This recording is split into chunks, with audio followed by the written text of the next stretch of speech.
குரு சிவயோகியை போற்றி போற்றி குருநாதர் ஐயா சிவகுமார் அவர்களை இந்த வணங்குகிறேன்.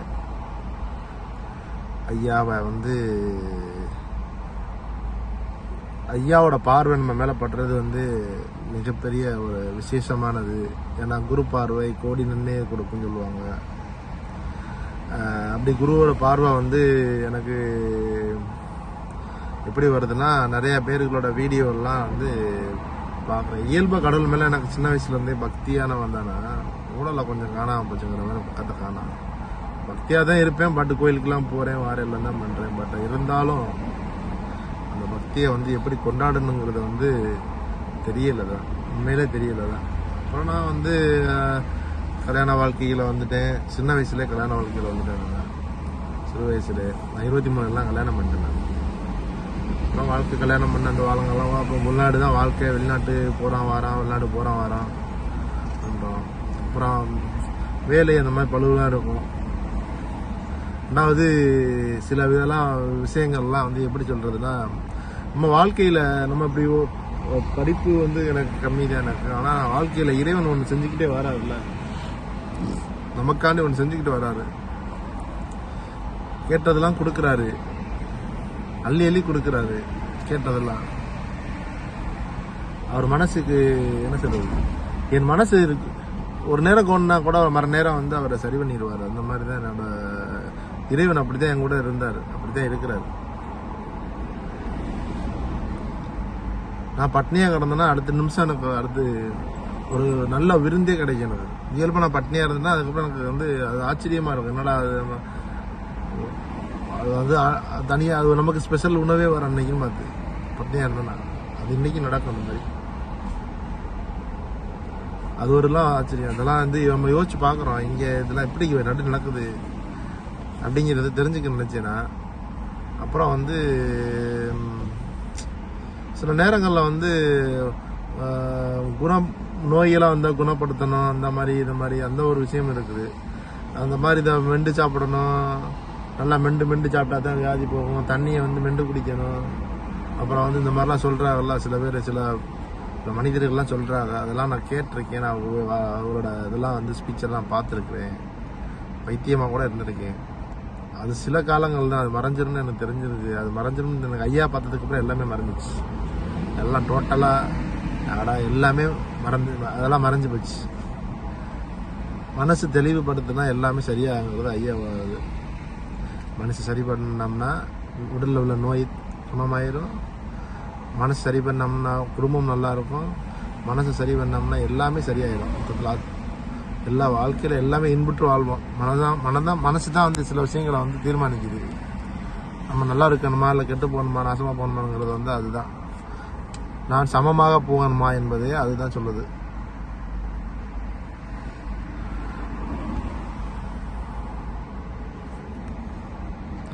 அப்புறம் இப்படி போய்கிட்டே இருக்கிறேன். அப்போ சில காலங்கள் வீடியோக்கெல்லாம் ஐயாவோட வீடியோக்கெல்லாம் பார்த்துக்கிட்டே வரேன். ஐயாக்கள் வீடியோ பார்க்க அதை பார்க்குறதுக்கு எப்படின்னா, ஐயாவோட வீடியோ வரும். என்ன ஒரு குடிசைக்குள்ள ஒரு கொட்டு போட்டுக்கு நிற்கிறாரு, குடிமையை வச்சுக்கு நிற்கிறாரு, யார் அவர் அப்படியே தான் நினச்சிட்டுங்க. யார் தள்ளி விட்டு 2 3 தள்ளி விட்டேன். பல பேர் ஆன்மீக வீடியோலாம் பார்த்துக்கிட்டே இருந்தேன் யூடியூப்லலாம். அதெல்லாம் சும்மா ஒரே ஒரு வீடியோவில் அந்த ஒரு குறிப்பிட்ட ஒரு நிமிஷம் தான் இருக்கும். அது ஒரு 1.5 நிமிஷமோ 2 நிமிஷமோ தான் ஷார்ட்ஸ் மாதிரி தான் ஐயாவோட வீடியோ. அந்த கோட்டு போட்டதில் இருந்துச்சு. அந்த கோட்டு போட்டதில் இருந்து ஷார்ட்ஸ் போட்ட அந்த கோட்டு போட்ட அந்த இதில் அந்த வீடியோவில் அதில் என்னமோ ஆன்மீகத்தை பற்றி பேசுகிறாரு. படம் வரைஞ்சி காமிக்கிறாரு. படம் வரைஞ்சி காமிச்சு அதில் ஆன்மீகத்தை பற்றி ஏதோ போதிக்கிறார் ஐயா. அதை நான் பார்த்துட்டேன். ஆகா, அந்த மனிதரோட என்னமோ விசேஷமாக இருக்கிறாரு, ஒரு ஏதோ விசேஷம் தெரியுது. அப்போ நம்ம இது வரைக்கும் மற்றவங்க பேச்செல்லாம் ஃபுல் வீடியோ கூர்ந்து கேட்டோம். ஏன் ஐயாவோட வீடியோ ஏன் கூர்ந்து கேட்கக்கூடாது? அதாவது அப்போ ஏன் இந்த மனிதரோட அப்படி சொல்லுவோமே, இந்த மனிதரோட வீடியோ ஏன் நம்ம கூர்ந்து கேட்கல?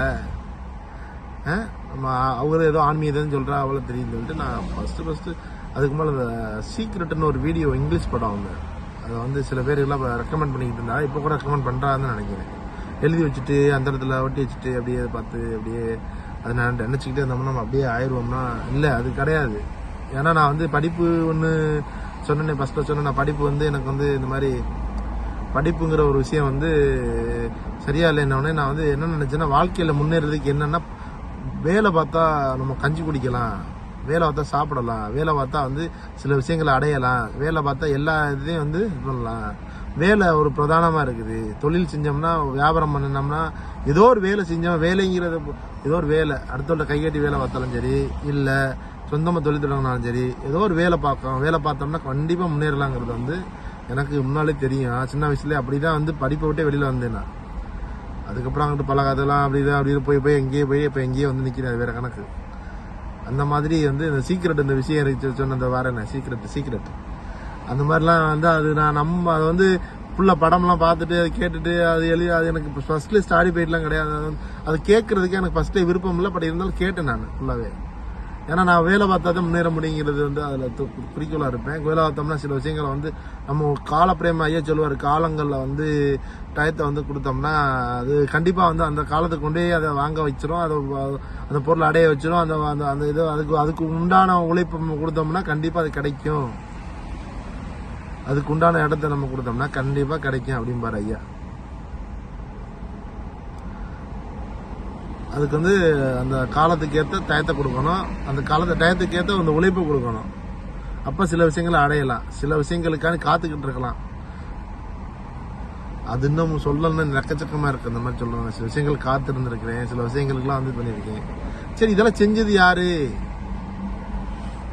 சரி, ஐயாவோட இன்னொரு வீடியோ, சீக்ரெட் வீடியோ கேட்டேன், மனத்தெளிவு நல்லா வந்துருச்சு.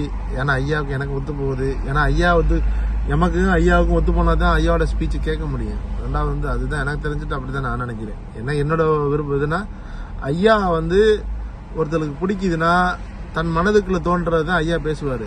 அதான் ஐயா சொல்லுவார், ஐயோ நான் தாயா நீ அப்படிம்பாரு. அந்த மாதிரி மனசுக்குள்ள வந்து நமக்கு தோன்றது தான் ஐயா பேசுவார். நம்ம கூட அதாவது அவர் நம்ம இடத்துக்கு வந்து நம்மளை அப்படியே உள்ள போய் பார்த்து தான் அவருக்கு நான் தான் நீன்னு சொல்லிடுவார் ஒரே வாரத்தில். ஏன்னா அவர் வந்து கடவுள், அவர் ஒரு தெய்வம், கடவுளை அடைஞ்சு கடவுளோட கலந்தவர். இப்ப தெய்வமா இருக்கிறார், ஒரு காலத்துல கடவுளா மாறிடுவார். ஐயா வந்து அப்படிதான், இப்ப தெய்வமா இருக்கிறார், அவர் கடவுளோடு கலந்த தெய்வம். அப்படிப்பட்டவர் வந்து ஐயா வந்து மறுபடியும் ஒரு குண்டலின்னு ஒரு வீடியோ. ஏன்னா அப்ப குண்டலி அந்த கேட்டகிரியில் அந்த உணவு பழக்க வழக்கம் சங்கிலி அதுலலாம் வந்து எனக்கு சின்ன வயசுல இருந்து இந்த கறி சாப்பிட்டு நான் வந்து சின்ன வயசுல கல்யாணம் பண்ற காலத்திலேயே மனைவிட்டெல்லாம் சொல்லிக்கிட்டு தான் இருப்பேன். நான் வந்து ஒரு வித்தியாசமான அப்பயே சாமியார்னு சொல்லுவேன். நான் வந்து இப்போ சாமியார்னு சொல்லிக்கிறது இல்லை, பட் நான் சாமியார்னு சொல்லுவேன். அப்போ நான் வந்து மாலையெல்லாம் அப்போ இந்த ருத்ராஜ் மாலையெல்லாம் போட்டுக்கிட்டு கலர் மணியெல்லாம் வந்து போட்டுக்கிட்டு நான் வித்தியாசமான ஆளு.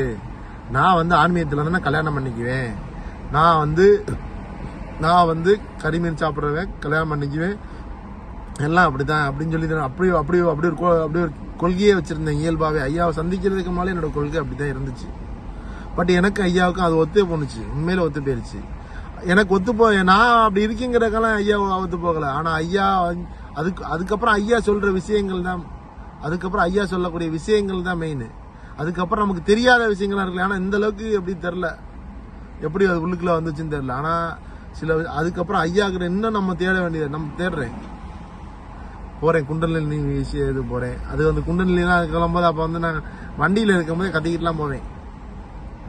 சில விஷயங்கள் அப்படி சொல்றது இல்லை, அந்த குண்டலினி ஏத்துறதுக்குள்ள பயிற்சி எல்லாம் வந்து வீட்டுக்கு இருந்து கத்த முடியாது. ஏன்னா வண்டியை ஓட்டிக்கிட்டே கத்த முடியுமில்ல, அந்த மாதிரி செஞ்சிருக்கிறேன் நான். வண்டியை ஓட்டிக்கிட்டு நான் வந்து கத்திக்கிட்டே போவேன். சரி, ஓகே. அப்புறம் வந்து ஐயாவோட வீடியோக்கெல்லாம் பார்த்துக்கிட்டே வரேன். ஐயாவோட வீடியோ எனக்கு வந்து மன நிறைவா இருக்குது.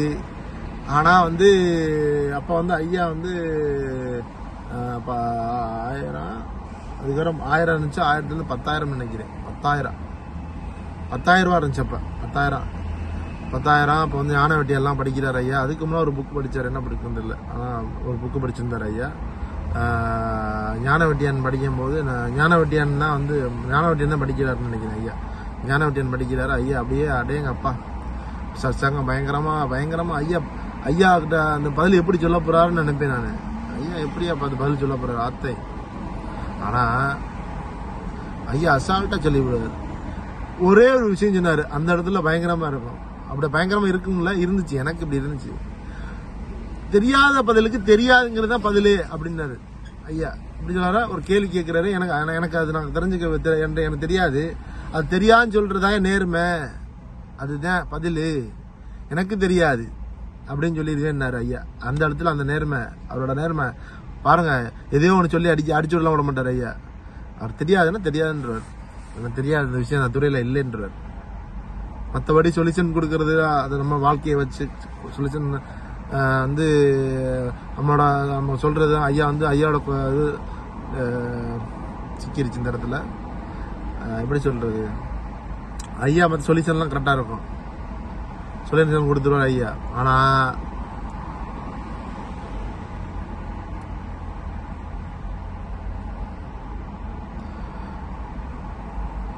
அந்த குண்டலினி வீடியோ பார்த்துட்டு அடேங்க அப்பா, குண்டலினா இப்படியா, அப்ப அடுத்தவங்க சொல்ற மாதிரிலாம் கிடையாதா, அப்புறம் வாசி யோகம், அப்புறம் சூன்ய வீடியோ, அப்படியே போய்கிட்டே இருக்கு. வெட்ட வெளி தான் இறைவன் சொல்லி அப்பே சொன்னாரு, அது என்னால ஒத்துக்க முடிஞ்சிச்சு. ஏன் வெட்ட வெளி ஒத்துக்க முடிஞ்சுன்னு, ஏன்னா எங்குமே இருக்குது வெட்ட வெளி தான் இருக்குது. அது சொன்னாலும் யாருக்கும் புரிய மாட்டேங்குது. பாருங்களேன், நீங்க எங்க இருந்து பார்த்தாலும் சரி இறைவன் தெரியவார்.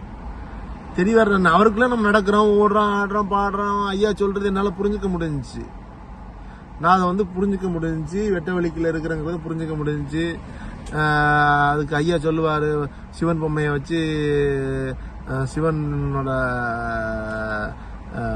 தலையில இருக்க நிலா வந்து அதுக்கு உதாரணம் சொல்லுவாரு. வானத்துல தானே இருக்கு நிலா, அந்த பிற எங்க இருக்குது, அந்த வெட்ட வெளியில தானே இருக்கு தொங்கி, அந்த அளவுக்கு சொல்லுவார் ஐயா.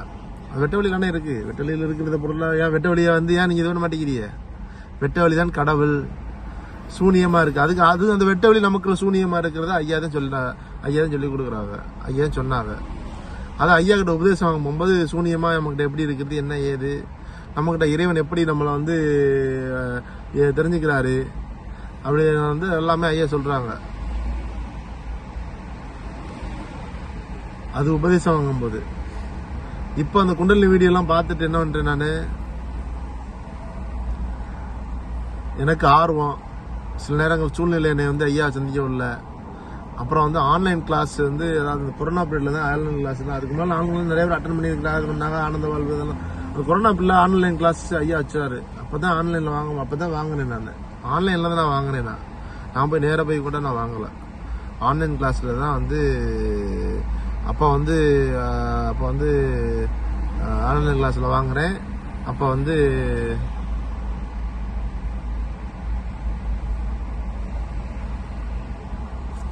தொகையை சொல்லாம தெரியல, பட் ஆனா வந்து அப்ப 50,000 இருந்துச்சு. அப்ப வந்து ஐயா சொல்றாரு, ஏத்த போறேன்டா அப்படின்ட்டாரு.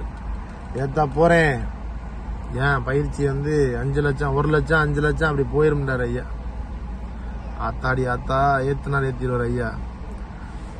நம்ம வந்து இதனோட கலக்கணும். இது நல்ல ஒரு வாய்ப்பு. ஏன்னா நானும் வெளியூர்ல வேலை பார்க்குறேன். எனக்கு ஒரு நல்ல வாய்ப்பு. எனக்கு ஆண்டவன் அமைச்சு கொடுத்துருக்கிறாரு. எனக்கு நிறைய விஷயங்கள் அமைச்சு கொடுத்துருக்கிறாரு. அதெல்லாம் சில விஷயங்களை சொல்ல முடியலனால, பட் ஆனால் நிறைய விஷயங்கள் அமைச்சு கொடுத்துருக்காரு. என்னை நல்லா வாழ வச்சுக்கிட்டு இருக்கிறார் இறைவன். நான் அவரோட ஐக்கியமானு நினைக்கிறேன். சின்ன வயசுல இருந்தே ஐக்கியமான நினைக்கிறேன். எனக்கு சின்ன வயசுல இருந்து ஒரு விஷயம் இருக்குது, எனக்கு அடுத்த பிறவி தேவையில்லை, எனக்கு வேண்டாம், எனக்கு இந்த பிறவியே போதும் அப்படிங்கிற ஒரு மனநிலை எனக்கு சின்ன வயசுல இருந்தே இருந்துச்சு. எனக்கு இருக்குது, அந்த மாதிரி இருக்குது. இது எப்படிலாம் வந்துச்சுன்னு எனக்கு தெரியாது, பட் ஆனால் அந்த மாதிரிலாம் இருக்குது. உபதேசம் வந்து 2019 வாங்குறேன். 2019 வாங்கி பிப்ரவரி மாதம் 10ஆம் தேதி பௌர்ணமி நினைக்கிறேன். அன்னைக்கு காலையில், அதாவது ஐயா வந்து மறுநாள் காலையில் பேச போறாருன்னொன்னே அப்படியே எக்ஸைட்மெண்ட் ஆயிடுச்சு. அப்படியே எக்ஸைட்மெண்ட் ஒரே ஒரு உள்ளுக்குள்ள ஒரு குதூகலம், தூக்கமே வரமாட்டேன்ருச்சு. ஆமா, இன்னைக்கு என்ன சொல்றது, ரொம்ப ஜம ஜாலியா இருந்தேன். வேற 2வது காலையில ஐயா வந்து பேசுறேன் 11 மணிக்கு. ஊர்ல இருந்து 7 மணி என்னமோ டைம் கொடுத்துருந்தாங்க. ஆனா இங்க எனக்கு 11 மணி டைம் வந்துருச்சு. அது நான் 11 மணி நினைக்கிறேன். 7 மணி, நான் 10:10 11 மணி நினைக்கிறேன். அப்ப வந்து உபதேசம் வாங்குறேன். ஆனா உபதேசம் எப்படி வாங்குறேன்னா, நான் ரூமுக்குள்ள இருந்து வாங்க முடியல. எனக்கு இன்டர்நெட் இன்னைக்கு கூட ரூமுக்குள்ள வந்து பேசுறதுன்னா இன்டர்நெட் இல்லாம இருக்குது, சரியான இன்டர்நெட் கிடைக்கல. அதனால வந்து வெளியில தான் பெரும்பாலும் வந்துடுறது. வெளியில தான் வந்தேன். ஒரு காரில் உட்காந்துக்கிட்டு தான் வந்து ஐயா நம்ம இப்படி பேசுகிறோம், அதே மாதிரி காரில் வச்சு தான் ஐயா வச்சு பேசிக்கிட்டே இருக்கிறா, சொல்லிக்கிட்டே இருக்கிறாங்க. சாரி, ஐயா வந்து உபதேசம் எனக்கு வழங்குறாங்க. தீட்சை உபதேசம், அதுக்கு நிறைய அப்புறம் என்ன சொல்லுவாங்க, தீட்சை உபதேசம், அவன் வந்து உபதேசம் வழங்குறாங்க, பயிற்சி அளிக்கிறாங்க எனக்கு 3 உபதேசங்கள், அப்புறம் வந்து 5 விதமான பயிற்சி.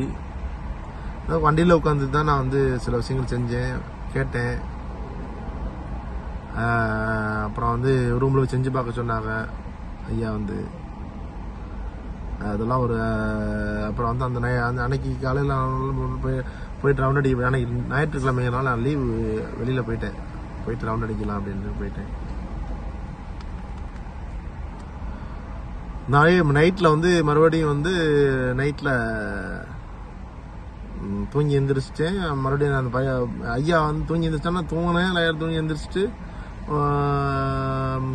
பூஜை பண்ணுறதுக்காண்டி வந்து ஏதானா அதுக்கப்புறம் 40 days கண்டிப்பாக பண்ணணும் அப்படிங்கிற, கண்டிப்பாக பண்ணணுங்கிறது ஒன்று இருக்குது. அதுக்கப்புறம் பூஜை பண்ணிக்கிட்டே இருக்கணுங்கிறது நம்ம அதுக்கு தான் நம்ம கடவுளா இந்த இதெல்லாம் வந்து எதுக்காண்டி பண்ணணும், கடவுளோட போய் ஐயாவை சந்திச்சான், கடவுளோட போய் இணையணும், கடவுளோட போய் அடையணும், அவரோட போய் வந்து என்ன சொல்றது சமாதி நிலை அடையணும், சமாதியை சாதிக்கணுங்கிறது தானே. முதல்ல குண்டலினி அப்படிங்கிறது வந்து எந்திரிக்கணுங்கிறது தானே. ஐயா பயிற்சி பண்ணி நம்ம குண்டில் எந்திரிக்கு. அதனால அவர் ஐயாட்ட தான் டவுட்டு கேட்கணும். எல்லாம் இருக்கு, ப்ராசஸிங் நிறைய இருக்கு. சில விஷயங்கள் வந்து எப்படின்னா, ஐயா கிட்ட பயிற்சி வாங்கும் போதே நான் சொன்னேன், ஐயா அந்த மாதிரி சத்தம் கேட்குறியா, அது பிறவியில் வந்திருக்குன்னாங்க ஐயா. அப்புறம் வந்து நாதம் ஒளி, அதுதான் நாதம்னாங்க ஐயா, அது கேட்குமியா அப்படின்னாரு. ஆனால் வந்து இதெல்லாம் செய்ய முன்னாலே வந்துருச்சு, அது எப்படின்னு தெரில, எனக்கு பக்தியோடு இருந்தனாலயா என்னன்னு தெரில, அது வந்துருச்சு.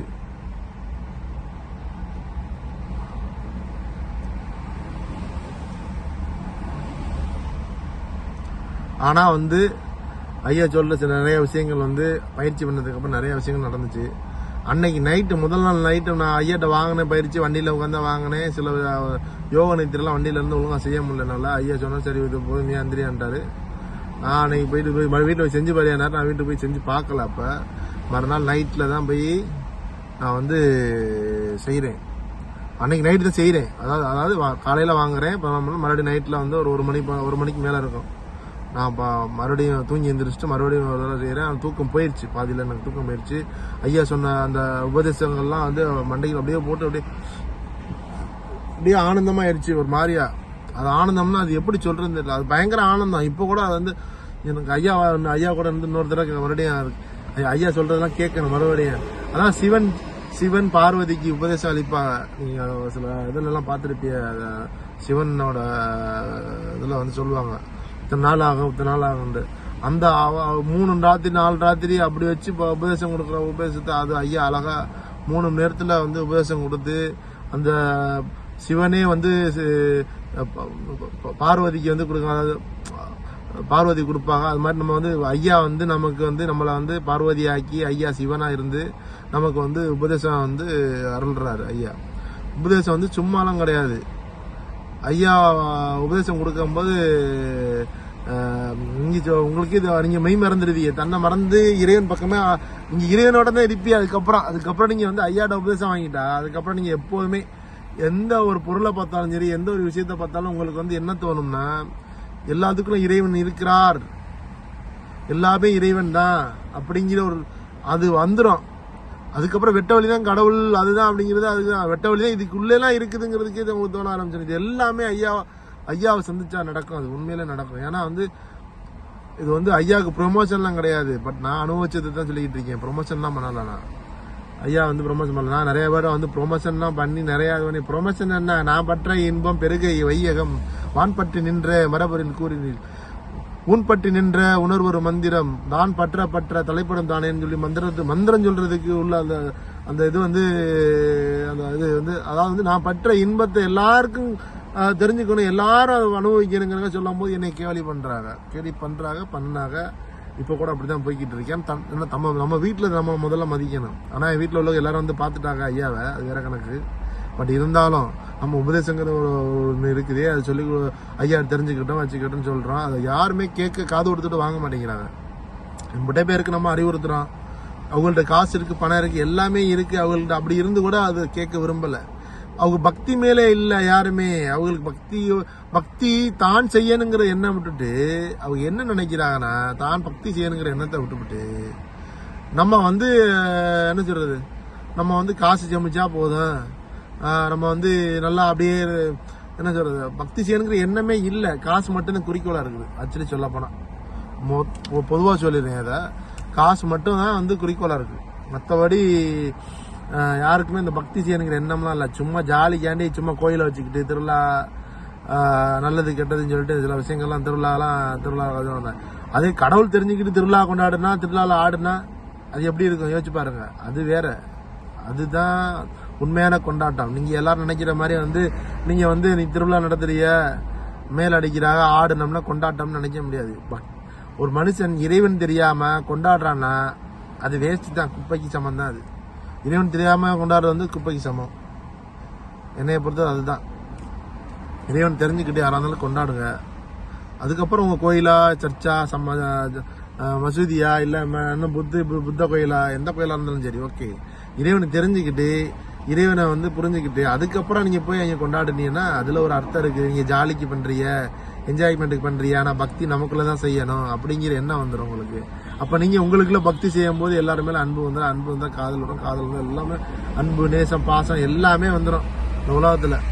பக்தி முதல்ல நம்ம செய்யணும். அதெல்லாம் ஆனா இந்த இடத்துல ஒரு சின்ன விஷயங்களை சொல்ல பண்ணுறேன். ஆனா நிறைய பேர்ட்ட இப்படி சொல்லி வீட்டிலே சொல்லி நான் வந்து சில விஷயங்களை வந்து நான் வீட்டோட விரோதமாக்கிட்டேன். ஆனா விரோதமா இருந்தாலும் நான் சில விஷயங்கள் ஐயா சொல்றதை வந்து காது கொடுத்து வாங்கிக்குவேன்.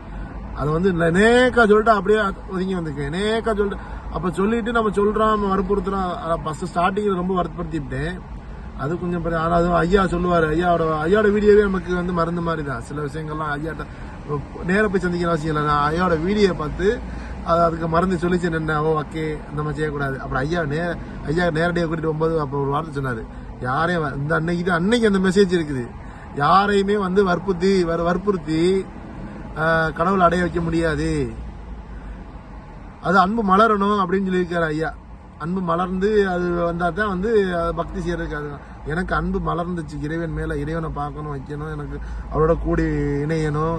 நான் வந்து அவரோட எப்பவுமே அனுதினமும் அவரை நினைச்சுக்கிட்டே இருக்கணும், அனுதினமும் அவரை பார்த்துக்கிட்டே இருக்கணும், எப்போதுமே பார்க்கணும் அப்படிங்கிற அந்த எண்ணம் இருக்குது எனக்கு. நான் எப்பவுமே பக்தி செய்யணுங்கிறது எனக்கு அந்த எண்ணம் இருந்தனாலதான் நான் வந்து முடிஞ்சிச்சு. ஏன் வந்து இல்லைன்னா நான் வந்து ஐயா நான் நாடி இருக்க மாட்டேன், பண்ணியிருக்க மாட்டேன், வாய்ப்பே கிடையாது. நானும் மற்றவங்கள மாதிரி இருந்தேன். ஆனா நான் அப்படி எனக்கு மாறினதுக்கு வந்து நல்ல ஐயாவோட வீடியோ முழுசா பார்க்க முடிஞ்சிச்சு. ஐயா என்ன சொல்றாங்களோ முழுசா கேட்க முடிஞ்சிச்சு.